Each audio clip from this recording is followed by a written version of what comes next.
quite a while in LA, didn't you? You went to live there, in fact, didn't you, for a while? Yeah, I mean, I sort of went there. I stayed there by accident, really. I went there to write with John, and then, you know, microphones came out and we ended up recording, and then suddenly we were making a record, and so I sort of stayed there doing that.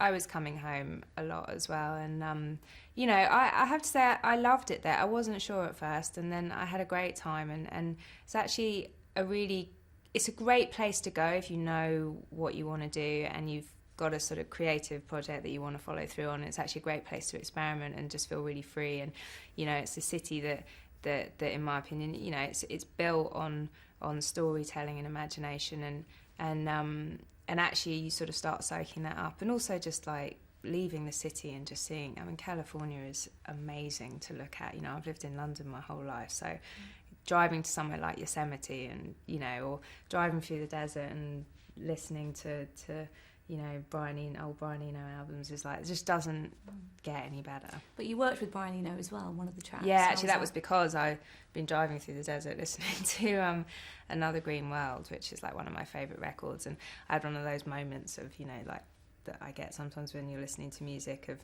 just everything is just suddenly becomes like crazy technicolor, and I just called and was like, do you want to do some writing? And he was totally up for it. I loved working with him. He's an amazing man.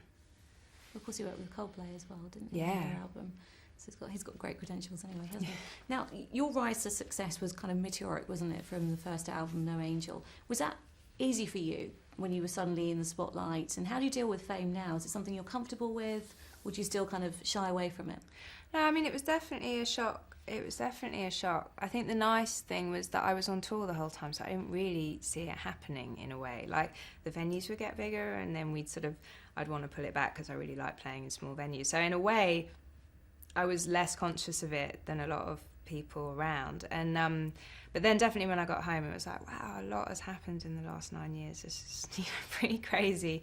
And you know, I know this sounds idiotic, but I just you know, I feel really lucky. I've basically been left alone to make music. You know, I can completely walk down the street and not be recognised, and I just love it. You know, I feel like I've got the perfect balance of making music and you know, I've been so lucky with how many people have heard it, and then actually getting to just carry on my life, and that's important to me, just because I don't know what I'd write about if I had to cage myself in some way.